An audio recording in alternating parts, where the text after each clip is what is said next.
আয় আয় আয়, যা তুলে নিয়ে আয় তাকে, নিয়ে আয় তোর সাথে করে, তোর খেলার সাথী হবে। যা যা যা যা, নিজের কাজ শেষ কর, তাহলেই এই বিলাসপুর আমার হবে, শুধু আমার।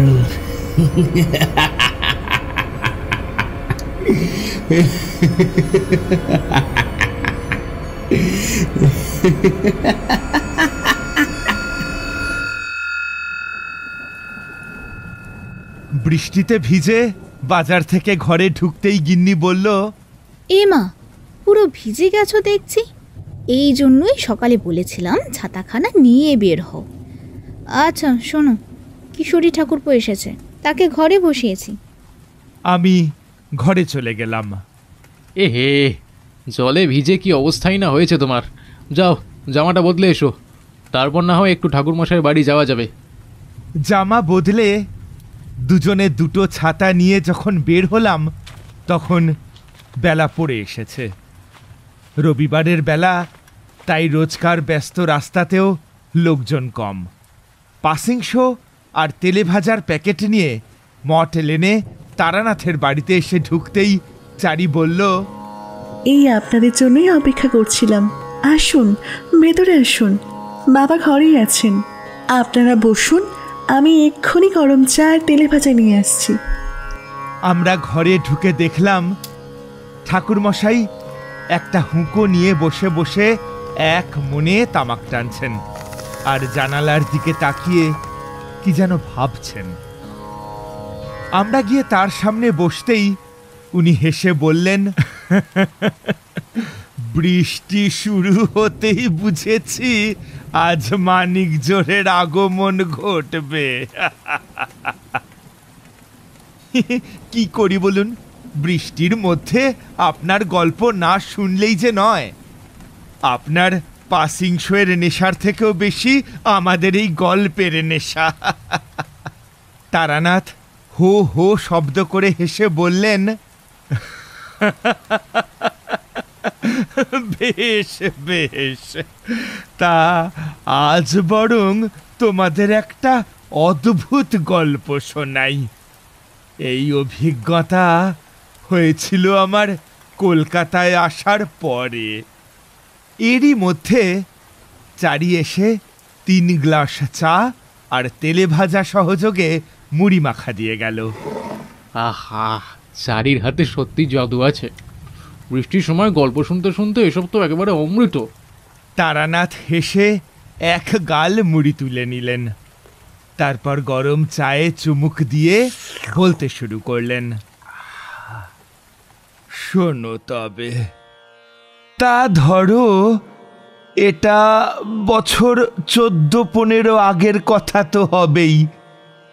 আমি তখন সংসারে মন দিয়েছি, হাত দেখে আর রেসের বাজিতে ভবিষ্যৎবাণী করে বেশ পয়সাও করছি। কিন্তু পরে নানা ফিকিরে সে পয়সা বেরিয়েও গেছে, সাথে আমার শক্তিগুলোকেও নিয়ে গেছে। তখন আমার কাছে বেশ ভালোই ভক্ত সমাগম হতো, দূর দূর থেকে মানুষ আসতেন নানান রকম উপায় করতে। তা একদিন হলো কি, আমি ঠাকুর ঘরে বসে ধ্যান করছি, এমনই সময় ছোট্ট চারি এসে আমাকে খবর করলে, বাবা, একজন আপনার সাথে দেখা করতে এসেছেন, আমি তাকে বাইরের ঘরে বসিয়েছি। আচ্ছা মা, তুই যা, আমি আসছি। আমি মাকে প্রণাম জানিয়ে ঠাকুর ঘর থেকে উঠে বেরিয়ে এলাম। দেখি এক মধ্যবয়স্ক ভদ্রলোক বসে আছেন, তার পরনে মালকোঁচা করে পরা দামি ধুতি আর সাদা গিলে করা পাঞ্জাবি, তাতে আবার সোনার বোতাম, মাথায় কাঁচা পাকা চুল, বেশ বলিষ্ঠ গড়ন, চোখে সোনালি ফ্রেমের চশমা, গলায় একটা সোনার চেন, হাতে বেশ কয়েকটা আংটি। চেহারা ও আচরণে বুঝলাম ইনি শুধু ধনী নন, বরং বেশ সম্ভ্রান্ত ঘরের কেউ হবেন। আমি গিয়ে তার সামনে বসতে উনি হাত জোর করে বললেন, প্রণাম ঠাকুরমশাই, আমাদের গিন্নিমা আপনাকে পত্রযোগে কিছু অনুরোধ করে পাঠিয়েছেন। এই বলে তিনি একটি মুখবন্ধ খাম আমার দিকে এগিয়ে দিলেন। আমি চিঠিটা খুলে পড়তে শুরু করলাম। তাতে লেখা রয়েছে, ঠাকুরমশাই, আমার প্রণাম নেবেন। আমার স্বামী বিলাসপুরের জমিদার ছিলেন। আপনার হয়তো তাকে স্মরণে থাকবে। গত 5 বছর আগে তার দেহান্ত হয়ে গিয়েছে, কিন্তু তিনি আপনার কথা বড় বলতেন। তাই এই চরম বিপদের দিনে নিতান্ত নিরুপায় হয়ে আপনাকেই স্মরণ করে এই চিঠিখানি লিখতে বসলাম। বিলাসপুরের জমিদার আমার বাবার পরিচিত ছিলেন। এর আগেও একটা প্রয়োজনে তার বাড়িতে গিয়েছিলাম। খুবই ভালো মানুষ তারা, সাথে তেমনি সুশীল প্রজাপালক। তার স্ত্রী আমাকে এই পত্র লিখেছেন শুনে আমি তাদের বিপদের কথা ভেবে যথেষ্ট চিন্তিত হয়ে পড়লাম। আমি তাড়াতাড়ি বাকি চিঠিখানা পড়তে শুরু করলাম। প্রায় 2 বছর আগে এক নৌকা ভ্রমণের সময় এক দুর্ঘটনায় আমার একমাত্র ছেলে এবং বৌমা নদীতে ডুবে আমাদের ছেড়ে চলে যায়। তখন ওদের ছেলে বেনুর বয়স হবে 1 বছর। সেই থেকে আমি আমার একমাত্র নাতিকে বুকে করে আঁকলে বেঁচে আছি। বলতে পারেন সেই নাতি আমার বুকের পাঁজর। কিন্তু কয়েক মাস হলো তার উপরই কোনো এক অজ্ঞাত বিপদের কালো ছায়া নেমে এসেছে। আমি অনুভব করতে পারছি, কিন্তু প্রতিকার করতে পারছি না। কিন্তু কালকে সন্ধ্যায় আবার এক ঘটনা ঘটেছে। কয়েকদিন ধরে নানা আশ্চর্য ঘটনার পর থেকে আমি মিনুকে কাছছাড়া করিনি, চোখে চোখেই রেখেছিলাম। সে ভেতর ঘরে মেঝেতে বসে নিজের মতো খেলছিল, আর আমি বাইরের নায়েব মশাইয়ের সাথে পরামর্শ করছিলাম। কথার মধ্যেই যতটা সম্ভব তাকে লক্ষ্য করছিলাম। হঠাৎ একটা গোগো শব্দে আমি ভেতরে ছুটে গিয়ে দেখি একটা লাল কাপড় দিয়ে বাচ্চাটার মুখটা ঠেসে বাঁধা, আর সেই অবস্থায় ওর নাকের মধ্যে কি যেন জোর করে ঠুকিয়ে দেওয়ার চেষ্টা করা হচ্ছে। আমি কোনো রকমে বেনুকে ওখান থেকে উদ্ধার করি। বাচ্চাটা আরেকটু হলেই দম বন্ধ হয়ে। ঠাকুরমশাই, যদি এই বিপদে একবার কষ্ট করে এই জমিদার বাড়িতে এসে হতভাগীকে উদ্ধার করেন, তাহলে বড়ই কৃতজ্ঞ থাকব। আমি আর দেরি না করে দরকারি কিছু জিনিস একটা পুঁটলিতে ভরে সেটা কাঁধে চাপিয়ে বেরিয়ে পড়লাম নায়েব মশাইয়ের সাথে। ট্রেনে চেপে এসে পৌঁছলাম বিলাসপুর স্টেশনে। সেখান থেকে গরুর গাড়ি করে জমিদার বাড়ি যেতে হয়। স্টেশনের বাইরে বের হতেই নায়েব মশাইকে দেখে একজন গাড়োয়ান সসব ব্যস্ত হয়ে আমাদের জিনিসপত্র গাড়িতে তুলে নিল। আমি বেশ বুঝলাম নায়েব মশাই ব্যবস্থা করেই গিয়েছিলেন। গরুর গাড়িতে বসে নায়েব মশাইকে প্রশ্ন করলাম, আচ্ছা নায়েব মশাই, এই ঘটনাগুলো ছাড়া এমন কিছু অস্বাভাবিক ব্যাপার কি আপনার চোখে পড়েছে, যেটা দেখে আপনার সন্দেহ হয়েছে?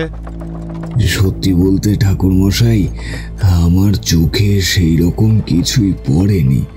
তবে হ্যাঁ, একটা অন্য ধরনের কাণ্ড হয়েছিল বটে। এইসব ঘটার সপ্তাহ খানেক আগে গিন্নিমার কাছে একটা চিঠি এসেছিল। চিঠিটা খুব অদ্ভুত। তার প্রেরকের কোনো নাম বা স্বাক্ষর নেই। এমনকি তাকে চিঠির উত্তর জানানোর কোনো উপায় পর্যন্ত তিনি লিখে পাঠাননি। শুধু তিনি লিখেছিলেন তিনি কোনো এক ব্রাহ্মণ সন্তান। গিন্নিমাকে তিনি পত্রযোগে অনুরোধ করেছিলেন আমাদের গ্রামের শ্মশান ধারের একটি জমি দান করার জন্য, কিন্তু ওই জমি বহু ফসলি জমি, অনেকগুলি চাষি পরিবারের অন্ন সংস্থান হয় ওই জমি থেকেই। তাই গিন্নিমা রাজি হননি, বরং বেশ রেগে গিয়েছিলেন। চিঠি কে পাঠিয়েছে সেটা তো আপনি জানেন না বললেন, তাহলে গিন্নিমা যে রেগে গিয়েছিলেন সেটা আপনি জানলেন কি করে? আমাদের পুরোহিত মশাইকে গিন্নিমা তো নিজের ছেলের মতোই স্নেহ করেন, তাই সেদিন যখন পুরোহিত মশাই চিঠিটা পড়েন উনি পরামর্শ দেন জমিটা দান করে দিতে, কারণ ব্রাহ্মণ সন্তান যখন লিখেছে তখন একটা অভিশাপ দিতে কতক্ষণ, কি দরকার আর এইসব করে। তখন গিন্নিমা প্রথমবার পুরোহিত মশাইয়ের ওপর চিৎকার করেছিলেন, বলেছিলেন ওই জমি দান করলে সবার আগে তার চাষিদের অভিশাপ লাগবে। জমিদার বাড়িতে পৌঁছতে দুপুর হয়ে গেল। বিলাসপুরের জমিদার বাড়িটি বিশাল, 2 তলা অট্টালিকা, প্রায় 20-22টা ঘর তো হবেই। সামনে পিছনে বাগান, সেখানে আবার ফোয়ারা, তার সামনে আরাম কেদারা। উঠান বাড়ি পেরিয়ে আমি নায়েব মশাইয়ের সাথে ভিতরে যেতেই খবর পেয়ে গিন্নিমা নিজে একটি 3 বছরের বাচ্চাকে কোলে নিয়ে বেরিয়ে এসে আমাকে আপ্যায়ন করে বসালেন। জিজ্ঞাসা করলেন, প্রণাম ঠাকুর মশাই, পথে আসতে কোনো অসুবিধা হয়নি তো? না না, আপনি ব্যস্ত হবেন না। আচ্ছা, ইতিমধ্যে আর কোনো বিপদ হয়নি তো? না ঠাকুর মশাই, ঈশ্বরের কৃপায় আপাতত সব কুশল। তা এইটি বুঝি আপনার নাতি? হ্যাঁ ঠাকুর মশাই, ছেলে বৌমা চলে যেতে একেই সম্বল করে যক্ষের মতো একা এই বাড়িতে পড়ে আছি। বুঝলাম। আচ্ছা, কবে থেকে এসব হচ্ছে বলুন তো? বেশ কয়েকদিন আগের কথা। রাতে ঘুমিয়ে আছি, এমন সময় ঘুমটা ভেঙে গেল। স্পষ্ট শুনলাম জানালার পাশে মৃদু টকটক শব্দ। আমি প্রথমে ভাবলাম কোনো রাতচড়া পাখির কাজ হবে হয়তো, কিন্তু না, ক্রমশ সেই শব্দ বাড়তেই থাকলো। শেষে শুয়ে থাকা তো দায় হয়ে উঠলই, সাথে আমার পাশে শুয়ে বিনু ঘুম ভেঙে কেঁদে উঠল। আমি বেশ ভয় পেয়ে গেলাম, কারণ আমার ঘরটা দোতলায় আর জানালাটা বাইরের দিকে, পুকুরের একদম গা ঘেঁষে। ওইদিকে তেমন কোনো বড় গাছ পর্যন্ত নেই। তাহলে কে এইভাবে জানালায় টোকা দেবে?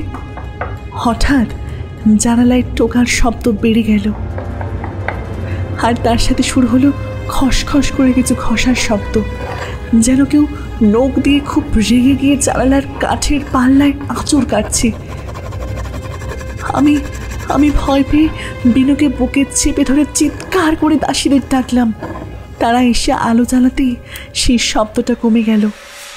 তারপর বাকি রাত যে কীভাবে কাটিয়েছি সেটা বলার মতো নয়। তারপর থেকে ক্রমাগত রাত্রিরে এই একই কাণ্ড। রাতে আমার বিনুর কারোরই ঘুম হয় না। জানালায় টোকা দেওয়ার আর আঁচড় কাটার সাথে এখন শুরু হয়েছে কার যেন নিঃশ্বাসের ফুসফুস শব্দ। সে যে কি ভয়ঙ্কর গা শিরশিরে আওয়াজ, তা না শুনলে বোঝা কঠিন। আমরা খড় বদল করেও দেখেছি, কোনো লাভ হয়নি। আতঙ্কে পাথর হয়ে কোনো রকমে আমাদের রাতগুলো কাটছে।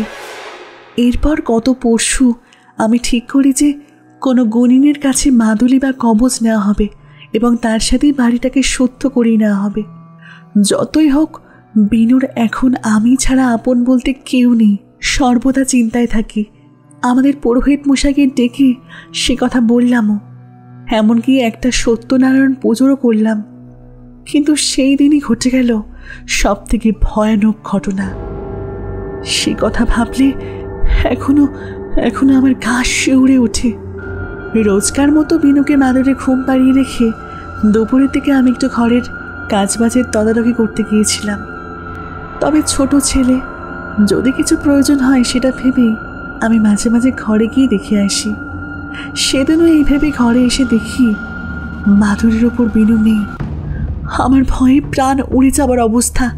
এমন সময় বিনুর চিৎকার শুনে তাকিয়ে দেখি ঘরের সেই পুকুর পাড়ের দিকে জানালাটা খোলা, যেটা অদৃশ্য কোনো কিছু অমানসিক শক্তিতে জানালাটার শেকগুলো ধরে দুই হাতে ফাঁক করার চেষ্টা করছে। আর তার ঠিক সামান্যে শূন্যে ভাসছে ছোট্ট বিনু।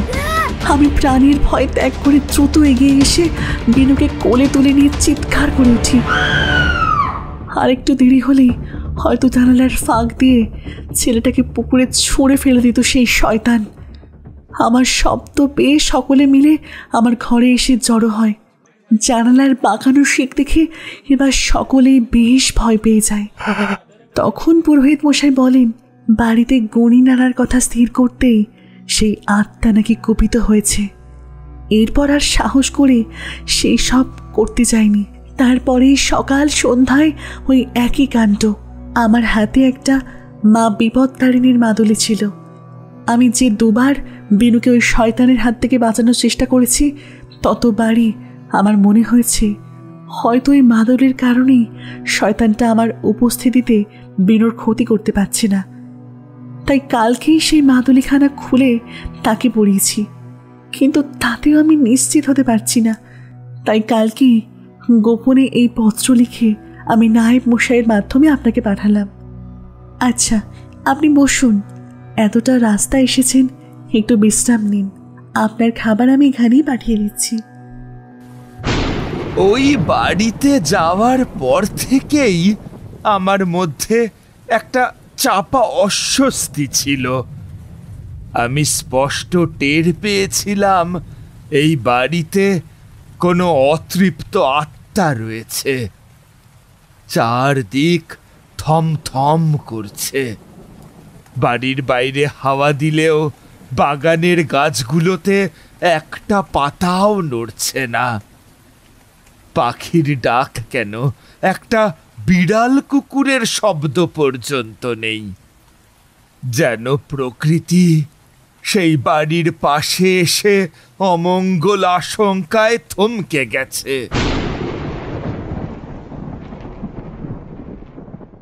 একটু পরেই খাবার এসে গেল। বড় থালা ভর্তি করে ভাত, মাছের মাথা দিয়ে ডাল, কয়েক রকমের ভাজাভুজি, কাতলার কালিয়া, রুই মাছের কোপ্তা, বাটা মাছের ঝাল, চিতল মাছের মুইঠা, তারপর মিষ্টি চাটনি, আর শেষ পাতে বড় জামবাটি ভর্তি মিষ্টি দই। আহা, সে কি স্বাদ, কি বলবো। এতক্ষণের পথ এসে আমি একটু ক্লান্তই ছিলাম, তাই খেয়ে নিয়ে একটু বিশ্রাম করতে গেলাম।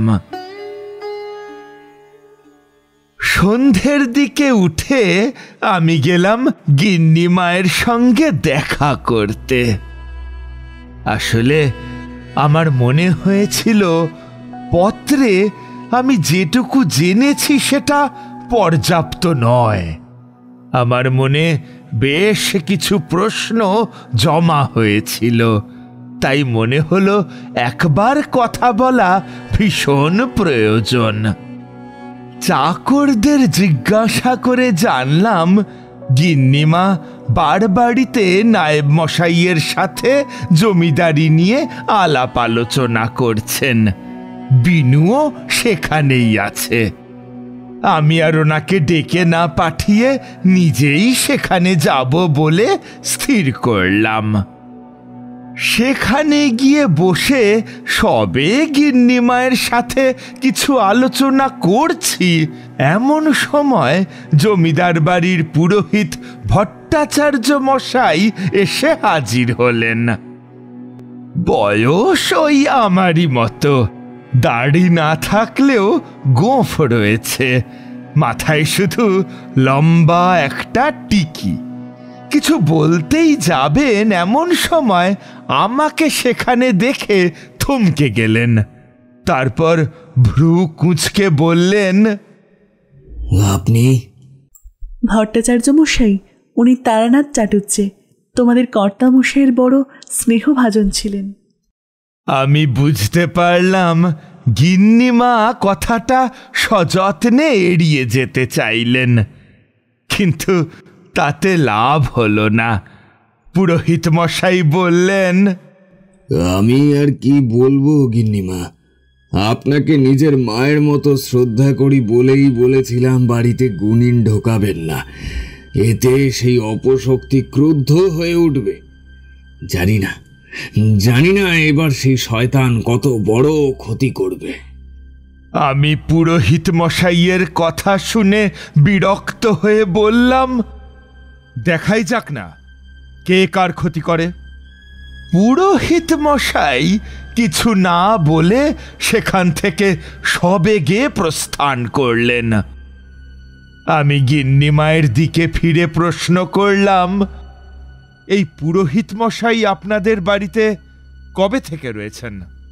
গিন্নিমা একটু বিস্মিত হয়ে বললেন, কেন বলুন তো ঠাকুর মশাই, তার 7-8 মাস তো হবেই। ছেলেটা চলে গেল, তার কয়েক মাস পরে আমাদের কুল পুরোহিত অসুস্থ হয়ে পড়লেন। তিনি উৎকল ব্রাহ্মণ, অগত্যা তাকে পথ খরচ দিয়ে দেশের বাড়ি পাঠিয়ে দিতে হলো। সেই সময়ই ভট্টাচার্য মশাইয়ের আবির্ভাব। আসলে উনি এসেছিলেন আমার কাছে একটা আশ্রয়ের জন্য। আমি দেখলাম বাড়িতে নিত্য পুজোর জন্য ব্রাহ্মণের অভাব, তাই ওনাকে কাজটা আমি নিজেই দিয়েছিলাম। বদলে 2 বেলার সিধে পাঠিয়ে দিই, উনি নিজেই সপাকে আহার করেন।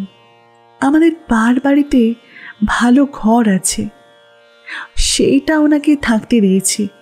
আমাদের কুল পুরোহিত ফিরে আসার পর রাধারমণের মন্দিরের সেবার কাজটুকু এখন করছেন।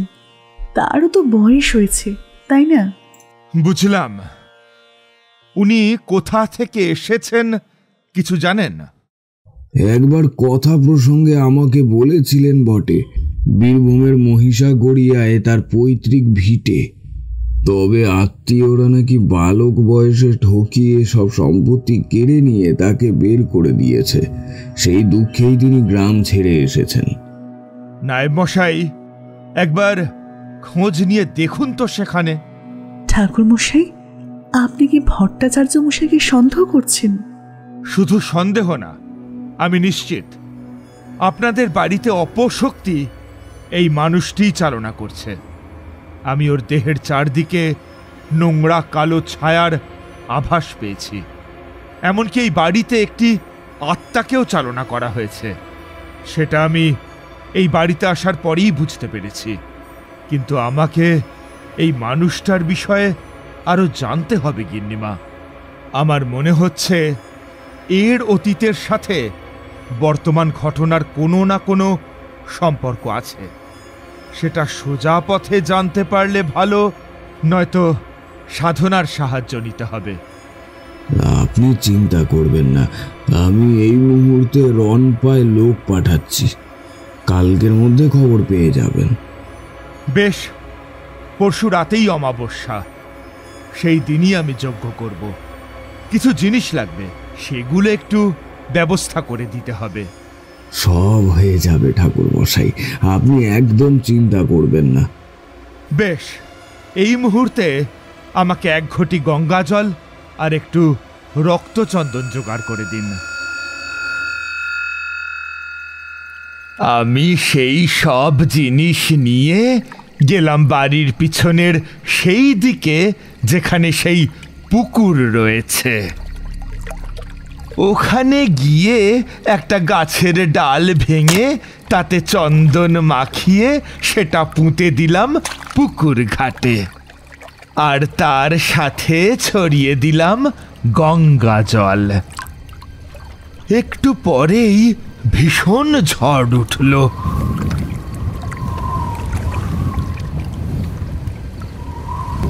আমি সেইখানটা একটু খুঁড়তেই মাটির নিচ থেকে বেরিয়ে এলো একটা পিতলের ঘট। সেটা লাল শালু দিয়ে জড়ানো, আর ভিতরে একটা সূচ বেঁধানো পুতুল। সেটা বের করে আমি পুড়িয়ে দিলাম।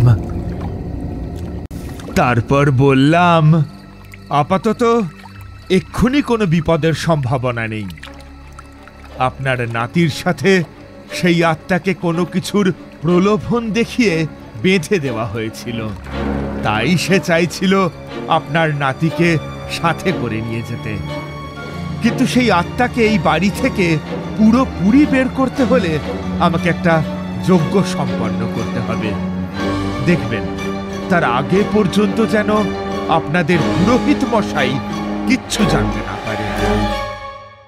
সেই মতোই কাজ হলো। নায়েব মশাই পরদিন হন্তদন্ত হয়ে এসে বললেন, আপনি ঠিকই বলেছিলেন ঠাকুর মশাই। এই ভট্টাচার্য বামুন তাদের গ্রাম থেকে পালিয়ে এসেছে দারোগার ভয়। নিজের বউকে মেরে কি সব তন্ত্র সাধনা করতে গিয়েছিল। তার লাশ পাওয়া স্তক ওকে পুলিশে খুঁজছে। এমনকি ওর বাচ্চা মেয়েও ছিল একটা, তাকে অবশ্য পাওয়া যায়নি। হায় ঈশ্বর! তার মানে ওই পুরোহিত নিজের মেয়ে বউকে বলি দিয়েই ক্ষান্ত হননি, নিজের মেয়ের আত্মাকে বন্দি করে নিজের সাথে নিয়েও এসেছেন। সম্ভবত বিনু ওর খেলার সাথী হবে এই লোভ দেখিয়ে লোকটা ওনার মেয়ের আত্মাকে বিনুর উপর লেলিয়ে দিয়েছেন। তাই সেই আত্মা বিনুকে মেরে সাথে করে নিয়ে যেতে চাইছিল।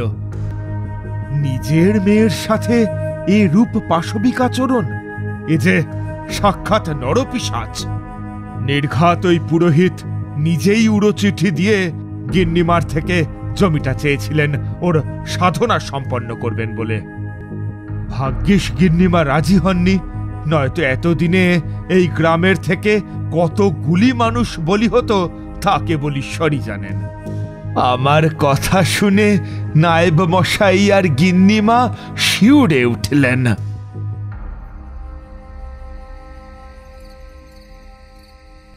পরদিন অমাবস্যা।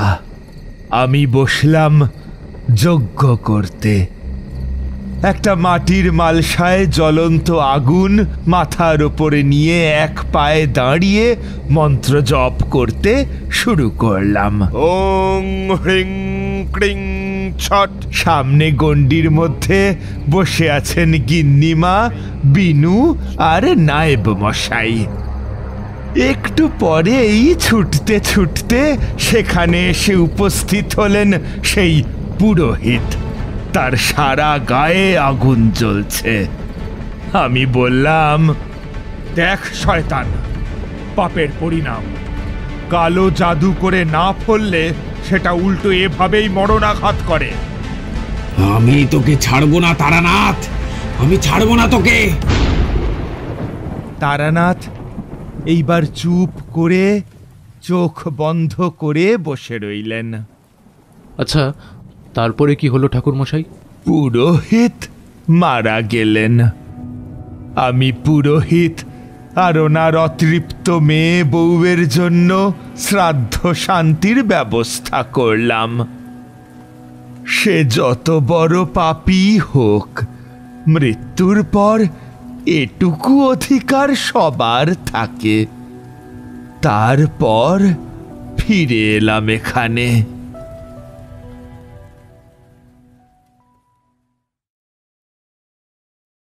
আমাদের এই গল্প যদি আপনাদের ভালো লেগে থাকে তাহলে অবশ্যই লাইক করবেন এবং শেয়ার করবেন। যারা চ্যানেলটিতে নতুন তারা অবশ্যই সাবস্ক্রাইব করুন। শুধু বেল আইকনটি টিপে নোটিফিকেশন অন করে দিন, যাতে আমাদের পরবর্তী কাজগুলোর খবর সবার আগে আপনার কাছে পৌঁছয়। ধন্যবাদ।